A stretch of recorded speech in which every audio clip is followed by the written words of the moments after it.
자, A조 조별리그 3차전 한국과 남아공의 경기. 한국이 0대1로 패배했습니다. 그러면서 조 2위를 목표로 했지만 조 3위까지 내려왔고요. A조 순위를 좀 보자면 3승을 거둔 멕시코가 조 1위로 32강 갔고요. 그리고 우리에게 승리를 거둔 남아공이 1승 1무 1패로 조 2위로 32강 갔습니다. 우리 같은 경우에는 조 3위긴 한데 1승 2패를 기록했고요. 골득식 따지면은 마이너스 1일 거예요. 그렇기 때문에 모든 조, 12개 조가 모두 경기를 치른 다음에 조 3위의 성적을 비교해야 되고요. 그 가운데서 우리가 상위 8위 안에 들어야지만 32강에 갈 수가 있습니다. 자, 오늘 0대1로 패배했는데 경기 본 소감부터 들어볼까요? 선발 명단에 있어서 문제가 발생을 해서 그 문제를 수정하기 위해서 교체 카드를 활용을 해야 되는데 선발에 문제가 있다 보니까 교체 카드도 많이 활용을 하면서 또 김민재 선수 부상까지 나오면서 좀 쓸 수 있는 카드들이 없었고 경기력적으로 거의 역대 월드컵에 있어서 봤을 때 정말로 쉽지 않았던 경기였기 때문에 대표팀 선수들 뭐 너무나 응원하지만 3위를 끝까지 기다려야 되는 입장이 굉장히 좀 아쉽고 네. 화가 나기도 하고 경기력에 있어서 정말 아쉬움이 있어서 뭐 이렇게 네. 네. 지금 채팅창 보면은 자기 축구 인생에서 최악의 경기였다 이런 댓글까지 올라올 정도로, 아니죠, 채팅 글이 올라올 정도로 굉장히 좀 놀라움의 경기가 아니었나 그런 생각이 들고요. 서우정 해설위원은 어떻게 보셨어요? 네. 뭐 저나 장용훈 코치나 우리 송영주 위원님, 정다운 위원님 다 1, 2차전에서 뭔가 그래도 우리가 긍정적인 의미나 뭔가 이런 걸 찾으려고 노력했던 사람들마저도 배신한 경기 준비와 경기력 한 줄 평하겠습니다. 축구가 국론 분열을 일으켜도 되나? 저는 걱정됩니다. 네. 왜냐면은 2차전 끝나고 그래도 제가 볼 때는 거의 한 6대4, 7대3? 그래도 멕시코는 나쁘지 않았다. 남아공한테 지지면 되는 거 아니냐라고 하면서 기대를 걸었던 사람들이 꽤 있었는데 이거를 완전히 배신해버린 선발 라인업부터 시작해가지고 뭔 생각인지 모르겠습니다. 저는 뭐 입중계 지금 저희 하면서도 얘기했지만 제일 큰 부분은 아무래도 그건 것 같아요. 그러니까 선발 라인업에 대한 이슈가 있는데 어쨌든간 답습했다는 거, 계속해서 개선점으로 꼽히는 부분들이 있었는데 그런 부분이 특히 이제 어쨌든간 이 감독 포함 이제 코칭 스태프의 능력이란 게 현대 축구에서는 특히 이런 월드컵 같은 무대에서는 중요시되는 게 분석을 통해서 예측을 하고 거기서 우리가 최대한 이점을 취할 수 있는 선발 라인업을 내놓는 게 굉장히 중요하거든요. 근데 이제 뭐 정다운 해설위원도 얘기를 해줬지만 결국엔 그거를 시정하는데 교체 카드를 써버리게 되면은 후반전에 가져갈 수 있는 변화가 굉장히 제한적이 될 수밖에 없는데 거기다 이제 뭐 김민재 선수 부상까지 나오면서 양 측면에서 가져갈 수 있는 엄지성 선수 혹은 양현준 선수는 아예 쓰지도 못했고요. 그런 거는 솔직히 말해서 이거는 확실히 전략적인 관점에서 계획을 수립할 때의 패착이라고 좀 봐야 되거든요. 예, 근데 그게 이미 또 반복이 됐기 때문에 이런 부분이 저는 좀 굉장히 많이 아쉬운 것 같습니다. 전 개인적으로 제가 뭘 봤는지 모르겠어요. 저는 사실 승리를 의심하지 않았습니다. 그래서 여기저기 예측할 때 승리를 예상했고, 그리고 남아공이 멕시코전 보여준 경기력, 체코전 보여준 경기력이 너무 기대 이하였거든요.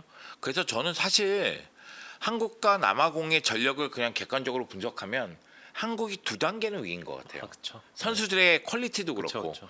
그런데 오늘 경기 내용을 보면 한국이 승리할 만한 경기였냐? 아니요. 패배할 만한 경기였냐? 맞습니다. 그건 우리가 못했다는 얘기예요. 그럼 감독이 선발 라인업에 제대로 짰느냐? 그것도 아니에요. 선발 라인업이 잘못되니까 교체 카드를 무의미하게 쓴 감도 있어요. 그러니까 상황 대응이 또 안 돼요. 그러니까 이거는 제가 뭘 보고 있죠? 이런 생각밖에 안 들어요. 그래서 저도 이 경기 보면 전반전은 나름대로 농담도 하고 여러분과 대화를 했지만 후반전은 그냥 인상 쓰고 볼 수밖에 없는 경기였다. 그런 생각이 좀 들더라고요. 물론 여러분 아직 32강에 탈락한 건 아닙니다. 그쵸. 진출 가능성이 여전히 네. 존재를 하지만 이 상황에서 진출한다고 해서 뭐가 달라지나요? 그냥 32강 갔다는 거에 만족하는 겁니까? 저는 지금 이게 우리의 현실이라면 굉장히 처참하다. 그런 생각이 좀 들어요. 그리고 우리가 첫 경기에 속았구나 이런 느낌까지 들어요. 왜냐면 첫 경기 승리에 너무 도취돼 있었다. 그쵸. 그러다 보니까 우리가 우리의 상황을 제대로 파악을 못하고 있었구나 그런 생각까지 들었습니다. 개인적으로 생각할 때 이번 선발 라인업 좀 아쉬움이 컸잖아요. 네. 어떻게 보세요, 장영욱 코치는?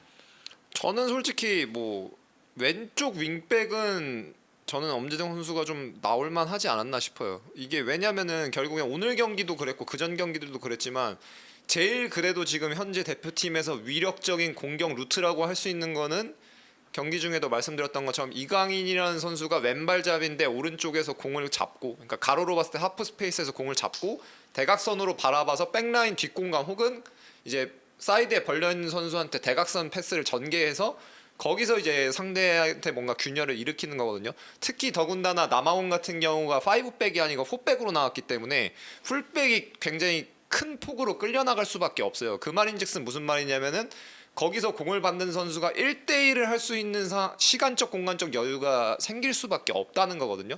근데 이미 그전 경기들에서 나왔고 원래 선수의 캐릭터로 봐도 그렇지만 엄지성 선수는 원래 윙어잖아요. 네. 윙어인데 윙백으로 나왔을 경우에는 당연히 그런 상황에서 가져갈 수 있는 이점을 극대화시킬 수가 있기 때문에, 그리고 그전 경기들을 보면은 결국에는 그게 아쉬웠던 게 많았잖아요. 네. 그러다 보니까 이제 그런 것들을 결국에는 가져갔다면은 물론 결과가 어떻게 됐을지는 모르겠습니다만 최소한 결과랑은 별개로 가져가야 되는 우리가 시도를 했다, 혹은 우리가 개선할 수 있는 부분에서는 개선을 했다라는 얘기가 나올 수 있는 건데, 결국에는 뭐 제가 계속 답습이라는 단어를 쓰고 있습니다만 또 그게 결국에는 같은 게 반복이 돼버렸고, 그리고 그 외적으로 보면은 뭐 저뿐만이 아니고 다들 조금 의외라고 생각을 하셨겠지만 이제 손흥민 선수가 선발에 빠졌던 거. 그러니까 단순히 손흥민 선수가 여태까지, 그러니까 과거를 얘기하고 싶진 않아요. 과거에 해왔던 것 때문에 손흥민 선수를 뺀 게 문제가 된다고 전 얘기하고 싶은 게 아니고 손흥민이란 선수의 캐릭터를 얘기하고 싶은 거예요. 이 선수가 선수로서 운동장에서 잘하는 게 뭔지, 그리고 어떠한 기능을 하는지를 얘기를 하고 싶은 건데, 그런 관점에서 보면 결국에는 오연규라는 9번 그래도 그냥 전형적인 스트라이커를 넣었다면은 센터백을 조금 더 고정시킬 수가 있을 거고, 손흥민이라는 선수가 최고점을 찍었을 때를 보면 항상 센터백이 끌려 나왔을 때 거기서 뒷공간을 침투해서 거기서 이제 직접적으로 득점을 만들어내는 게 가장 큰 장점이었던 선수잖아요. 여전히 그리고 그게 장점이라고 볼 수가 있고, 근데 이제 여기서 손흥민 선수를 뭐 어떤 이유 때문에 빼는지, 뭐 몸 상태가 좋지 않았는지 뭐 그런 건 저희가 알 수는 없지만, 제가 말씀드렸던 전략 관점에서 봤을 때 우리가 상대에게서 제일 취할 수 있는 이점이 많은 형태가 뭔지라는 관점에서 봤을 때는 결국엔 이게 맞지가 않는다고, 악의가 맞지 않는다고 느껴지는 거죠. 축구라는 게 그러니까 웃긴 게 뭐냐면 1+1이 2가 아니에요. 그러니까 무슨 말이냐면은 1+1이 3이 될 수도 있고 4가 될 수도 있어요. 근데 거꾸로 1+1을 잘 조합을 못하면은 0이 될 수도 있고 마이너스가 될 수도 있다는 거죠. 근데 오늘 우리의 선발 라인업은 제가 느꼈을 때는 이제 전자 후자로 봤을 때는 후자여서 1+1인데 0 혹은 마이너스가 된 느낌인 거죠. 우리가 선발 라인업에 문제가 있다는 건 뭐 경기 내용에서도 확인했고, 그리고 홍명보 감독이 후반 시작할 때 교체 카드를 3장이나 썼기 때문에 자기 스스로도 인정했다고 봐요. 그만큼 이제 전반전 경기력이 안 좋았다는 걸 인정하는 교체니까. 근데 선수 교체를 보면은 결국은 손흥민 선수 들어간 부분은 이해가 되고, 그리고 김진규 선수가 들어간 부분도 중앙에서 볼을 뺏기는 장면들이 많았기 때문에 이해가 되는데, 왼쪽 측면에 사실 엄지성이 나올 거라고 생각했는데 옌스가 나왔단 말이에요. 이건 어떻게 보시나요? 그러니까 이게 청개구리죠. 제가 이제 선발 라인업 보고 야 이거 근데 너무 낯이 낙일이다라고 얘기 드렸잖아요.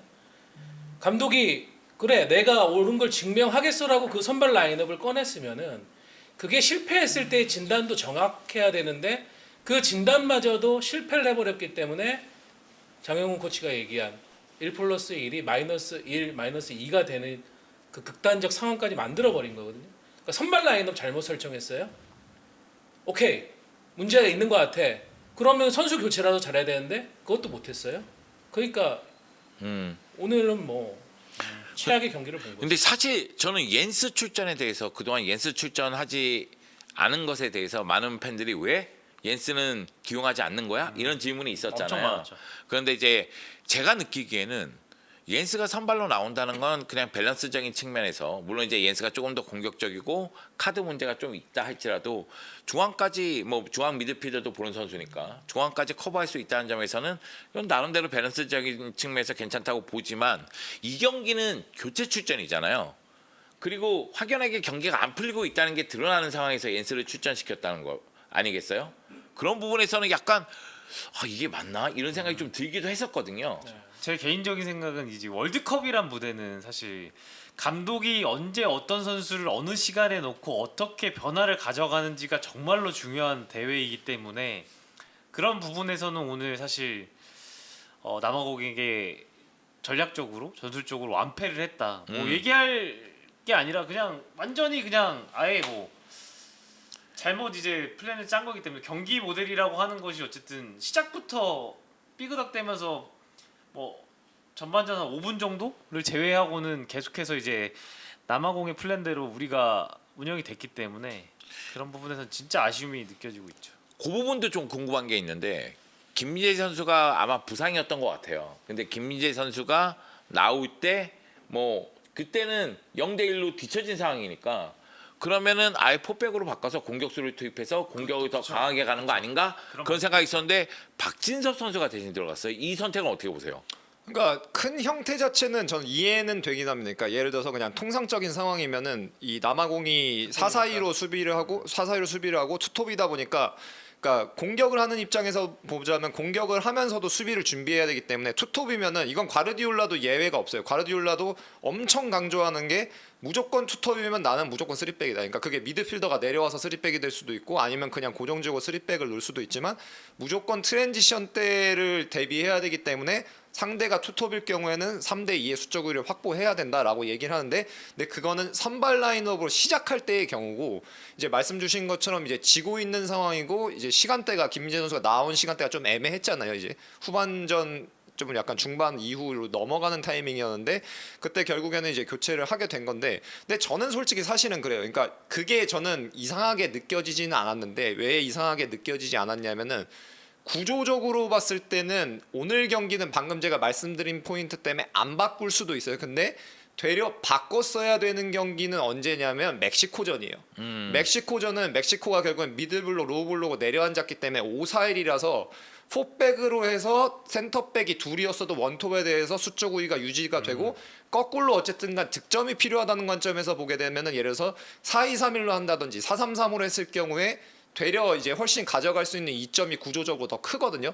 근데 그런 상황에서조차도 포백으로 바꾸지 않았기 때문에 오늘 경기에서 포백으로 바꾸지 않은 거는 저는 솔직히 놀랍진 않아요. 이 얘기는 뭐냐면 사실은 저는 개인적으로 포백으로 바꾸는 게 맞다고 생각해요. 위험 부담이 있더라도 그쵸. 당연히 골을 넣어서 쫓아가야 되는 상황이니까. 근데 멕시코전도 그런 상황에서 바꾸지 네. 않았다면 네. 이 경기도 바꾸지 않았을 가능성이 큰데 역시나 안 바꿨구나.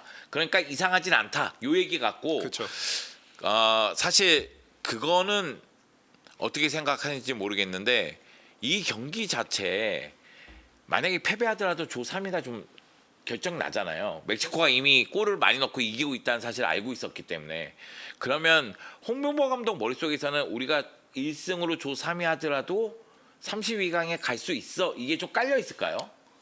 그것도 있지 않았을까요? 왜냐하면은 이게 1실점을 하는 거랑 2실점을 하는 거는 또 3위로 올라가는 가능성에 대한 경우가 완전히 달라지니까. 그러니까 아예 탈락이 아니니까. 예. 그것도 없지 않아 있었을 것 같긴 해요, 솔직히. 그러니까 아마 말해서. 그런 부분 때문에 사실 이런 경기에서는 수비는 생각하지 말고 어차피 지금 끝장이야 이런 생각이 있기 때문에 우르르 공격수 투입하는 거나 아니면 우르르 공격적으로 가야 되는데 이 상황에서도 아까 전에 얘기했지만 박진섭이 들어가면서 쓰리백 유지해주고 이런 장면들이 나오는 게 우리가 조 3위 하더라도 더 많은 실점을 하면 안 돼. 이런 게 깔려 있었는지.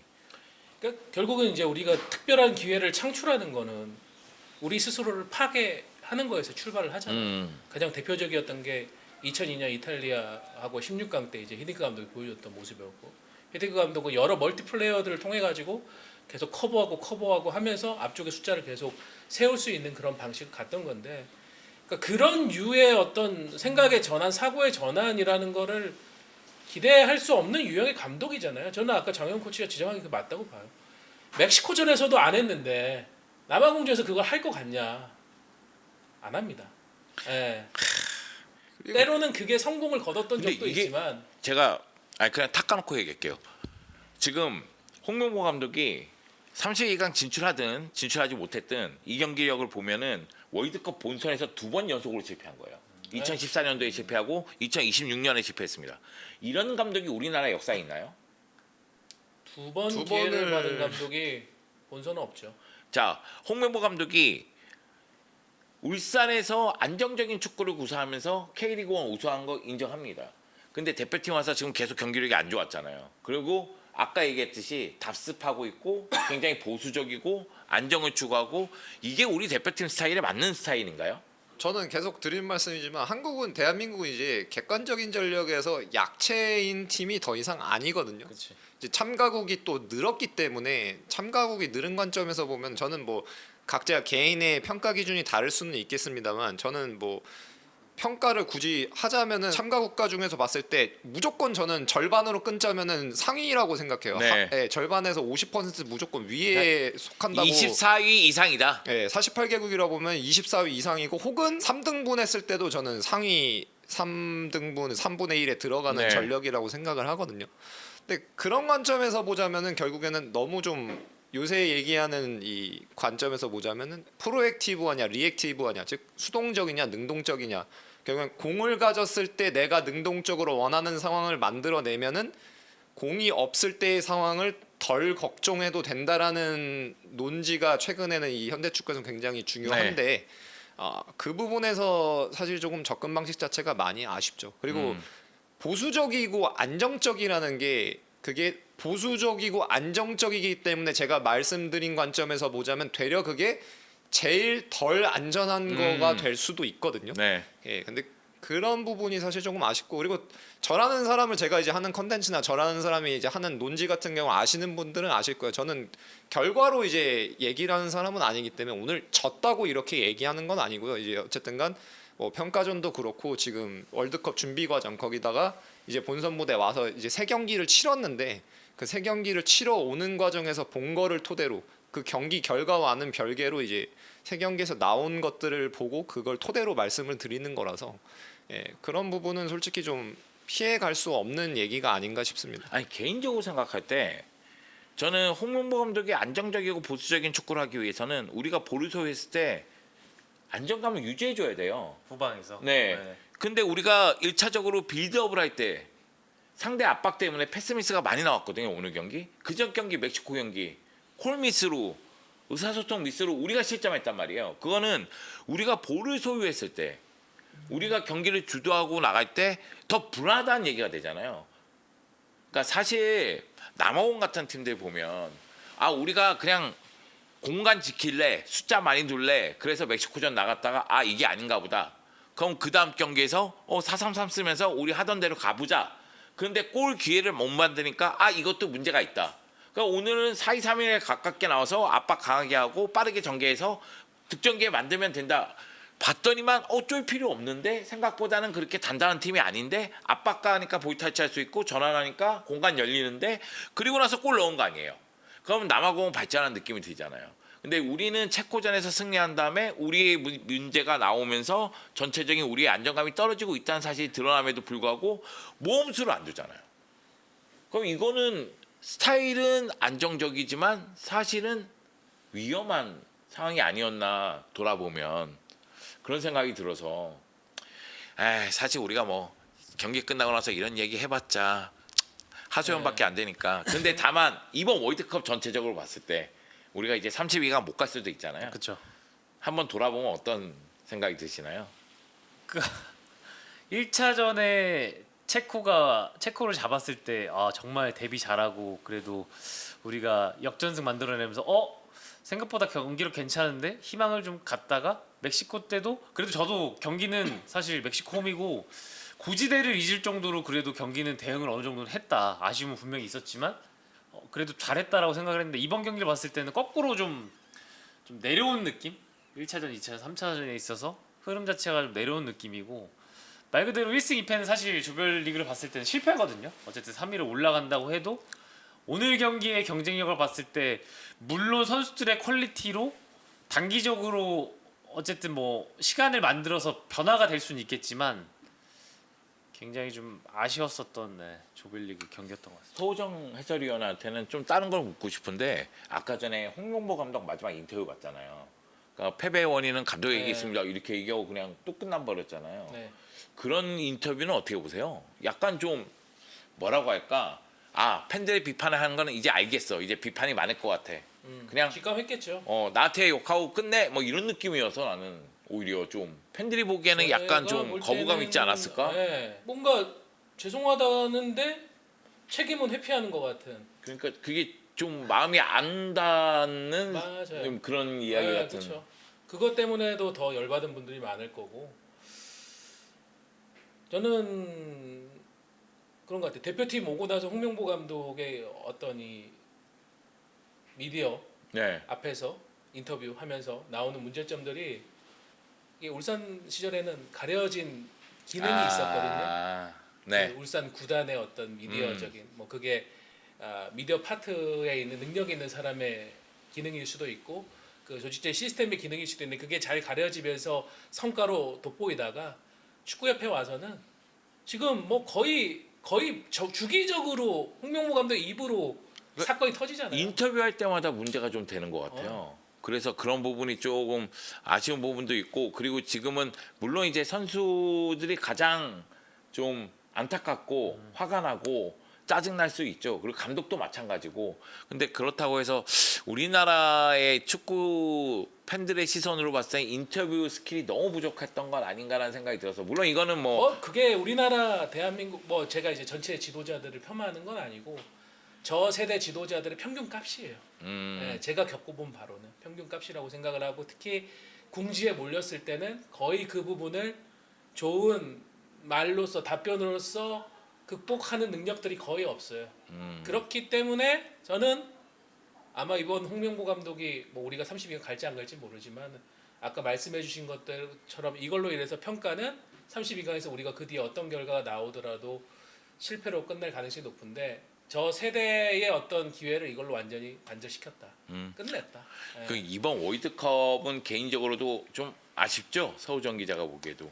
아쉽죠. 저는 그래도 이게 결과를 내면서 저는 결과를 내고 나서 한국 축구가 한번 다시 리뷰를 하면서 뭔가 좀 새롭게 개혁할 수 있는 그걸 가야 되는데 지금 이렇게 되니까 아이러니한 거는 정몽규 회장만 최고의 선택을 내린 사람이 됐어요. 먼저 런을 쳤잖아요 지금. 예. 그런 느낌이 좀 드네요. 왜냐하면 지금 정몽규 회장이 사퇴한다고 안 했으면은 홍명보 감독하고 같은 지분으로 정몽규 회장이 욕을 이빨 벗고 있었을 건데 이게 일단 정몽규 회장 빠져 나와 버렸어. 체코전만 즐기고 승리만 즐기고 네, 네. 그렇게 됐어요. 네. 이게 지금 아까 제가 국론 분열로 간다는 게 뭐냐면은 이 축구협회 대표팀 이 문제로 월드컵이 끝나고 한동안 계속 또 시끄러울 거예요. 네. 그럼 이제 누가 차기 축구협회장에 대해서 개혁을 이끌어야 되냐, 그 사람이 뭐 그 깜냥이 맞냐, 그럼 맞아. 자기들끼리 회장 선거 때문에 또 안 좋은 모습 또 네. 보여줄 거예요. 예, 그게 꼴 보기 싫습니다 진짜. 근데 이번 월드컵을 계기로 또 이제 축협 회장 선거를 통해서 새롭게 시작하는 모습이 좀 나왔으면 하는 바람이 근데 있고요. 이게 명분이 되면은 정치권에서도 이제는 개입을 한다니까요. 예, 실제로 지금 축구협회장 하고 싶어하는 정치인 출신들도 계시고 그런 분들이 이제는 봐라 축구인 니네들이 그러니까 혹은 그냥 기업인 맡겨놓으면 안 니들이 된다. 해놓으니까 이렇게 개판 나지 않았냐. 그러면 이제 우리가 들어가서 해보겠다. 그걸 했을 때 거부하거나 막을 명분이 뭐예요? 근데 이게 정치색을 띠기 시작하면 복잡해집니다. 예. 그리고 이게 굉장히 좀 라인 얘기가 나오면서 더욱더 복잡해져요. 물론 그 전에도 그랬지만은 이번 월드컵 개인적인 소감 우리나라 대표팀에 대해서 일단은 저는 그런 것 같아요. 그러니까 저는 어쨌든 코치 입장이니까 그냥 이렇게 요약을 해보자면은 상대에 의해서 이제 너무 좌지우지가 된다. 그러니까 무슨 말이냐면은 결국에 선발 라인업이 계속 저도 말씀드렸고 제일 큰 이슈잖아요. 그러니까 선발 라인업이라는 게 봤을 때 우리의 장점을 극대화할 수 있는 형태가 맞다면은 우리의 장점을 잃어버리지 않는 게 제일 핵심적입니다. 특히 월드컵 대회는 대표팀이라는 이 카테고리의 특징은 훈련할 시간 그리고 팀으로서 모여서 뭔가 흔히 얘기하는 맞춰볼 시간이 적은 대회이기 때문에 최적의 조합을 제가 경기 중에도 말씀드렸지만 선수 선발부터 25인이면 25인, 23인이면 23인을 해서 그 선발할 때부터 시너지, 조합, 축구는 상호작용이기 때문에 거기서 굉장히 면밀하게 검토를 더해서 뽑아놓고 플랜 A를 극대화시키는 게 사실 맞아요. 그거는 저도 동의를 해요. 왜 플랜 B, 플랜 C를 맞춰볼 여유도 없고 훈련할 시간도 없으니까. 그런 관점에서 보면은 근데 플랜 A가 있긴 한데 플랜 A가 과연 이제 그게 우리가 보유한 선수들을 대한민국이라는 대표팀 관점에서 뽑아낼 수 있는 최적화냐 혹은 최대치를 뽑아낼 수 있는 조합이냐 관점에서 이미 의구심이 조금 있고, 그러다 보니까 상대가 이런 상대일 때는 결과값이 괜찮아요. 근데 상대가 이런 상대가 아닐 때는 결과값이 안 좋아요. 그러니까 모순인 게 플랜 A를 계속 밀고 가는 이유는 전적으로 우리에 의해서 경기 결과를 경기적인 내용을 좌지우지하기 위함인데, 결과적으로 놓고 보면 그게 상대가 어떻게 하느냐에 따라서 좌지우지가 되는 거죠. 왜? 그 조합 자체가 선발 라인업 자체가 우리의 장점을 극대화할 수 있는 형태가 아니기 때문에. 그러니까 그런 약간 지금 대한민국 대표팀은 좀 모순에 빠져 있는 게 아닌가 싶습니다. 저도 똑같이 생각해요. 그러니까 플랜 A 자체가 있는데 그 플랜 A 자체가 우리의 능력을 극대화시키지 못해요. 그러니까 자신감이 떨어지니까 상대에 따라서 대응한다는 게 악수로 연결이 되고, 그러다 보니까 경기력은 더 안 좋아지는 경우가 있었던 것 같아요. 카타르 월드컵 시작 전에 벤투 감독을 향한 비판의 양대 축이 그거였거든요. 하나는 왜 이강인 안 쓰냐, 하나는 플랜 A 말고는 없냐. 돌아보면은 벤투 감독은 그 견실한 플랜 A를 확실히 네. 가져왔던 네, 만드는 거죠. 대단한 감독이었고, 우리 지금 우리의 입장과 기준에서 본다고 하면은. 예. 아, 돌아보면 다 아쉽죠. 네. 오늘 경기 그럼에도 불구하고 MOM 좀 뽑자면 누굴까? 네, 정말 난제를 던집니다. 아니 저는 우리 대표팀이요? 네. 네, 저는 아니 뽑을게요. 아니 전체 다 해도 상관없어요. 저는 거듭 얘기 드리지만 정몽규 회장. 아, 네, 정말 그 월드컵 전에 런에 대한 선택을 한 것은 정몽규 회장이 축구 행정을 해오면서 선택의 하이라이트가 아니었나. 그렇게 생각합니다. 저는 오늘 경기 MOM은 멕시코 대표팀. 아, 멕시코 야, 이렇게 대표팀. 밀어줬는데 우리가 못 살려서 미안해. 이렇게 3대0. 아, 근데 멕시코 대표팀 우리 위해서 많은 걸 해줬어 이번에. MOM은 멕시코 대표팀. 장용 해설위원은 저요? 기어가 고생했다. 네 이기혁. 근데 이기혁 잘했어요. 네, 수비 쪽에서 잘하는 뭐 모습도 이대로 있었고. 끝나면은 저는 유일한 소득은 그건 것 같아요. 맞아요. 이한범, 이기혁. 음. 그래도 한 두 번 정도의 월드컵은 끌고 가줄 수 있는 수비수들이 이번에 나왔다는 거. 진짜 이번 월드컵의 그 소득은 이한범, 이기혁 이거는 맞는 것 같아요. 그 정도로 이제 좋은 모습을 보여줬고, 아 우리 대표팀이 지금 뭐 아쉽게 1승 2패로 조 3위를 기록했는데, 전 개인적으로 32강 갔으면 좋겠습니다. 왜냐하면 손흥민 선수의 골을 정말 보고 싶었거든요. 저도 보고 싶어요. 아, 그래서 90 아직 뛰는 거. 기회가 있다면 보고 싶습니다. 그래서 손흥민 선수가 새로운 기록을 썼으면 하는 바람이 여전히 있기 때문에 32강 갔으면 하는 바람이 있고요. 오후쯤 되면 아마 모든 언론들이 이제 닥터 스트레인저가 돼가지고 수백 가지의 경우의 수. 경우의 수를 이제 400까지 다 넘네요. 400. 그리고 이제 95 가지. AI의 도움을 받을 수가 있잖아요. 네. 할 겁니다. 어떻게 될지 좀 봅시다. 네, 여러분 정말 심각한 경기 같이 봐주셔서 너무 감사하고요. 아, 만약의 경우 우리나라 대표팀이 32강 간다면 원투펀치에서 32강 입중계를 아마 요 멤버로 같이 할 거예요.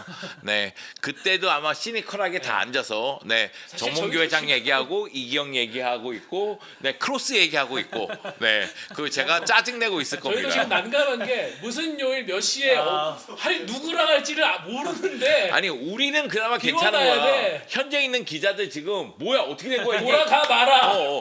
정다워 지금 거기서 근육질 보여주면서 야 이거 귀국해야 되는 거 아니야? 막 이러고 정다운 있어. 어깨빵으로 홍명보가 또 날리는 거 아니야? 지금 재민이 형 지금 뭐 이게 어떻게 된겨? 막 이러고 있을 겁니다. 네. 아니 근데 뭐 현지에서 아마 월드컵 끝나면 다 얘기 나오겠죠. 그 미디어 보이콧하고 있는 상황이 지금 이 남아공전까지도 안 풀렸잖아요. 이거 뒷이야기하고 제가 볼 때는 아주 혼돈의 카오스입니다. 제가 아까 네. 그래서 국론 분열이라고 얘기 드렸던 거예요. 야 이거 느낌 안 좋은데. 이 개인적인 일도 그렇고 이 대표팀 일정도 그렇고 그 기자들의 뭐 상황도 그렇고 개인적으로 생각할 때는 걱정이 되긴 합니다. 기자들도 지금 불만이 거의 맥스치로 도달했을 건데 네. 이 분노를 아마 모두를 조지는 대로 쓸 것 네. 같아가지고 제가 걱정하는 건 제 개인적인 일정을 걱정하고 있는 거예요. 아 그렇죠. 네, 저희 네. 모두의 일정이 맞잖아요. 네, 그죠? 맞습니다. 네. 네. 저희 남들은 생각 안 하고요. 저는 제 걱정만 합니다. 네. 그리고 대표팀 걱정이 좀 앞섭니다. 자, 여러분 수고하셨습니다. 이것으로 후토크 마치도록 할게요. 여러분 점심 맛있는 거 드세요. 이럴 때일수록 잘 먹어야 돼. 짜장면 먹으러 감사합니다. 갑시다. 아유. 감사합니다. 감사합니다. 감사합니다.